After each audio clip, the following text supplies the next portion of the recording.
चलिए, तो चलिए हम लोग क्वेश्चन देखते हैं आज। एक्सरसाइज 10.4 एनसीईआरटी का कुछ क्वेश्चन है, उसको हम लोग करते हैं। इसमें हम लोग समझेंगे सबसे पहले कि जो यूनिट वेक्टर होता है ये क्या होता है। इसके बारे में हम कल बता चुके थे कि यूनिट वेक्टर क्या होता है। यूनिट वेक्टर निकालने के लिए मेरे पास कोई वेक्टर दिया होगा, उसके मैग्नीट्यूड को हम लोग जब निकाल लेंगे, उसके बाद जो मेरे पास जो वेक्टर दिया होगा उसके हम क्या करेंगे, उसके नीचे जैसे आई बटे समथिंग, जे बटे समथिंग, के बटे समथिंग कर दे तो हमारा यूनिट वेक्टर हो जाता है ना। तो यूनिट वेक्टर निकालने का मेरे पास एक क्वेश्चन दिया हुआ है। देखिए क्वेश्चन का आपको थोड़ा सा ये क्वेश्चन समझिए, इतना बेहतरीन क्वेश्चन है। क्वेश्चन है कि इसमें कहा गया कि फाइंड द यूनिट वेक्टर। क्या बोला गया है कि फाइंड द यूनिट वेक्टर निकालना है आपको। और यूनिट वेक्टर तो निकालेंगे बट कंडीशन इसमें लगा हुआ है फाइंड द यूनिट वेक्टर। और वो वेक्टर जो है हमारे पास ए है, फाइंड द यूनिट वेक्टर, और मेरे पास वेक्टर ए है ना। एंड जो वेक्टर ए है ये जो एंगल बना रहा है ना, एंगल भी बना रहा है। एंड एंगल जो एंगल बना रहा है आई के साथ जो एंगल बना रहा है ये, तो वो बना रहा है π/3 है ना। और जे के साथ जो एंगल बना रहा है वो बना रहा है π/4। और ये जो के साथ जो एंगल बना रहा है वो बना रहा है थीटा। क्वेश्चन समझ में आ गया वो क्या बोलना चाह रहे हैं, ठीक है। मेरे पास इसे बनाती है 3 एक्सिस है हमारे पास, ये है एक्स एक्सिस, वाई एक्सिस है ना, जेड एक्सिस, 3 एक्सिस बनाती है। तो मेरे पास मान लेते हैं कि हमारे पास आई कैप है, ये हमारे पास जे कैप है, और ये हमारे पास के कैप है, ये हमारे पास ओरिजिन है। इसमें बोल रहा है कि आई के साथ जो एंगल बन रहा है वो π/3 बन रहा है। तो आई के साथ एंगल जो बन रहा है वो π/3 मतलब ऐसे बन रहा होगा। जे के साथ जो एंगल बन रहा है π/4, मान लो कि यहाँ पे π/4 है तो ऐसा बन रहा होगा, है ना। ये हो गया हमारे पास π/3, ये हो गया मेरे पास इसके लिए π/3 के लिए, ये हो गया मेरे पास π/4 के लिए। और ये जो है एंगल है मेरे पास के जो है वो एक्यूट एंगल बोला है। क्या बोला है? Acute angle. एक्यूट एंगल का मतलब ये होता है कि वैसा एंगल जो more than 0 degree but less than 90 degree, यानी कि 0 से बड़ा होगा और 90 से छोटा होगा। वैसे जितने भी एंगल होते हैं उसको हम लोग क्या बोलते हैं? एक्यूट एंगल बोलते हैं। तो क्वेश्चन हम ये समझाने की कोशिश किया। अब यहाँ देखिए, अब इसमें करना क्या है कि हमको सबसे पहले यूनिट वेक्टर मेरे पास कोई एक मान लेना है। मान लेना है कि मेरे पास कोई एक यूनिट वेक्टर होगा, और उस यूनिट वेक्टर को हम क्या मानेंगे? तो देखिए यूनिट वेक्टर है हमारे पास, मान लीजिए ये मेरे पास है यूनिट वेक्टर। मान लीजिए इसको हम क्या a1 आई कैप प्लस मान लिए a2 जे कैप प्लस मान लिए a2 है ना, और मान लेंगे a3, क्या मान लेंगे a3, और इसको मान लेंगे हम लोग k कैप। अब सबका हमको एंगल निकालना है। कैसे निकालेंगे एंगल? देखिए इसमें एंगल निकालने का तरीका देखिए। तो हम लोग क्या जानते हैं कि ये जो cos थीटा होता है ना, इसका जो फॉर्मूला होता है बताइए, a.b है ना बटे मैग्नीट्यूड ऑफ वेक्टर a और मैग्नीट्यूड ऑफ वेक्टर b कर देते हैं। यही तो मेरे पास था फॉर्मूला। और एक चीज और मेरे पास दिया हुआ है कि ये जो a.b है ना वो आपके पास यूनिट वेक्टर दिया हुआ है आई कैप, जे कैप, के कैप, तीनों दिया हुआ है।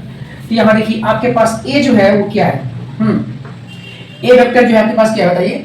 a वेक्टर आपके पास है ये, a वेक्टर मेरे पास ये है, इसके जगह लिख देंगे a1 आई कैप प्लस लिखेंगे a2 जे कैप है ना, प्लस लिखेंगे a3 के कैप है ना। और इसका हम मल्टीप्लाई कर रहे हैं, किसके साथ कर रहे हैं? तो b वेक्टर जो हमारे पास है वो दिया हुआ है a.b है, b हमारे पास क्या है? i दिया हुआ है। क्या दिया हुआ है? i। तो यहाँ पे लिखेंगे हम क्या? i cap. इसके अपॉन में लिखेंगे क्या? cos थीटा बराबर चल रहा है किसके? cos π/3 के बराबर चल रहा है ये सारा चीज, ठीक है। और यहाँ मैग्नीट्यूड ऑफ a का मैग्नीट्यूड क्या होगा? a का मैग्नीट्यूड यूनिट वेक्टर का क्या होता है? 1 होता है। और इसका i का जो मैग्नीट्यूड निकालेंगे i² क्या होगा? वही 1 होगा। तो ये आपके पास आ गया, ठीक है। तो इसका मैग्नीट्यूड निकल के आ गया, यहाँ हो गया cos थीटा, और ये हो गया आपके पास, जब इसको i का मल्टीप्लाई करेंगे i से, i का मल्टीप्लाई करेंगे j से, i का मल्टीप्लाई करेंगे k से, i.j, i.k, तो बाद बाकी सब तो 0 होता है, सिर्फ मेरे पास बच जाता है i.i 1 होता है। तो i.i तो ये हो गया a1 बटे क्या हो जाएगा 1। तो सीधा समझिए मेरे पास ये cos थीटा है, ये cos π/3। मेरे पास a1 क्या आ गया? तो मेरे पास a1 निकल के आ गया cos π/3 होता है कितना? 1/2 होता है, ये आ गया। हम किसका निकालिए? आई का मान निकालिए। अब देखिए यहाँ पे कोई निकालना जे का मान। यहाँ देखिए तो यहाँ पे cos क्या लेगा? π/4 लेंगे, क्या लेंगे? π/4, और फार्मूला लगा देंगे। फार्मूला क्या है? वेक्टर a.b है ना बटे मैग्नीट्यूड ऑफ वेक्टर a और ये मैग्नीट्यूड ऑफ वेक्टर b लिख दिए। अब यहाँ क्या करना है हमको? इसके जगह पे a की जगह पे क्या लिखना है? a1 आई कैप प्लस a2 है ना जे कैप प्लस k3 है ना, और यहाँ लिखेंगे a3, और ये हो गया k कैप। इसका मल्टीप्लाई हो रहा है किससे? जे कैप से। और मेरे पास दिया हुआ है यहाँ पे क्या? मैग्नीट्यूड ऑफ वेक्टर a और मैग्नीट्यूड ऑफ वेक्टर b भी मेरे पास क्या? j का मैग्नीट्यूड निकाल लो, कोई दिक्कत नहीं। cos π/4 ये होता है 1/√2 के, क्या होता है ये? 1/√2 के, ठीक है। ये जब इसका मल्टीप्लाई हम करेंगे i से, जब इसका i j.j करेंगे, जब j.k करेंगे, सब तो क्या हो जाएगा? 0। सिर्फ मेरे पास बचेगा j.j 1 होता है, तो ये मेरे पास आ जाएगा a2 का वैल्यू। देखो इसको डायरेक्ट कर दिया हम, ठीक है। इसका मैग्नीट्यूड क्या 1 है ना, इसका मैग्नीट्यूड क्या 1, तो यहाँ इसके सब बटे में समथिंग, तो ये हो जाएगा A2। अब हमको निकालना है A3 का मान। A3 का मान मेरे पास दिया हुआ नहीं है, इसी को हमको निकालना है, ठीक है। तो इसको हम मिटा देते थोड़ा सा, है ना। हाँ, इसको निकाल लेते हैं। चलो A3 का मान कैसे निकालेंगे?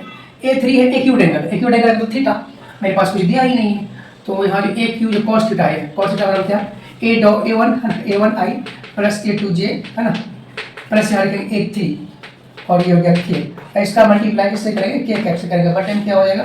मैग्नीट्यूड ऑफ A और मैग्नीट्यूड ऑफ K, यही होगा। और यहाँ पे होगा ये cos थीटा, ये जब K का डॉट K से कराएंगे, I से कराएंगे, K का डॉट J से कराएंगे, K का डॉट K से कराएंगे, तो ये हमारे देगा क्या? A3 देगा। A3 बटा क्या मैग्नीट्यूड ऑफ A क्या मेरे पास 1, इसका भी क्या हो जाएगा 1। तो मेरे पास A3 जो आया क्या आया? cos थीटा आ गया।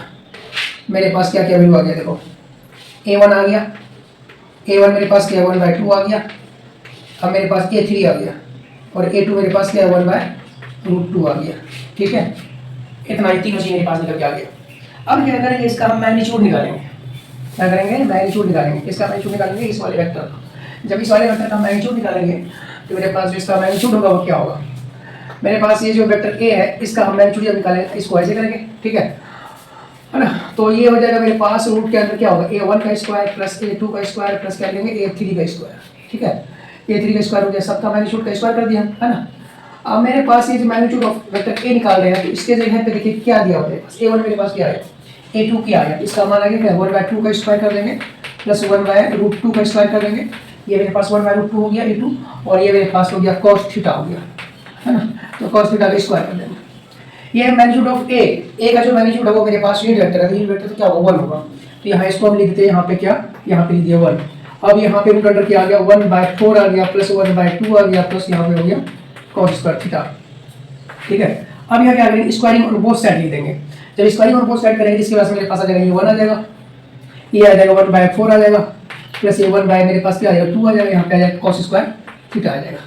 तो अब क्या करेंगे? सब्स्टिट्यूट इधर लेकर माइनस, है ना, 1/4 माइनस 1/2 इक्वल टू किसकी हो जाएगा? ये cos स्क्वायर थीटा हो जाएगा, ठीक है। तो यहाँ से निकाल लो cos स्क्वायर थीटा आ गया आपके पास, है ना, 1/√1 क्या हो जाएगा? 1 बाय क्या आ जाएगा? ये 1 आ जाएगा 4, ठीक है। जब इसका हम क्या करेंगे? स्क्वायर हटाएंगे, इस पे क्या रूट चलेगा, रूट क्या हो जाएगा? नहीं, तो ये मेरे पास cos स्क्वायर थीटा क्या आ जाएगा? मेरे पास आ जाएगा 1/4, क्या आ जाएगा 1/4। तो ये मेरे इसका स्क्वायर हटाएंगे तो cos थीटा क्या हो जाएगा? बताओ, ये हो जाएगा 1/2, ठीक है। cos थीटा का मान आ गया 1/2, तो थीटा बराबर कितना आ गया? तो थीटा बराबर आ गया मेरे पास 5/6, है ना, ये हो गया 5/6। तो मेरे पास तीनों एंगल निकल के आ गया A1 A2 A3। A3 मेरे पास क्या आ गया था 5/6, मतलब 1/2 आ गया, ठीक है। ये रहा इसका आंसर, नोट कीजिए इसको, ठीक है। अब नेक्स्ट क्वेश्चन देखिए, इसको मिटाते हैं।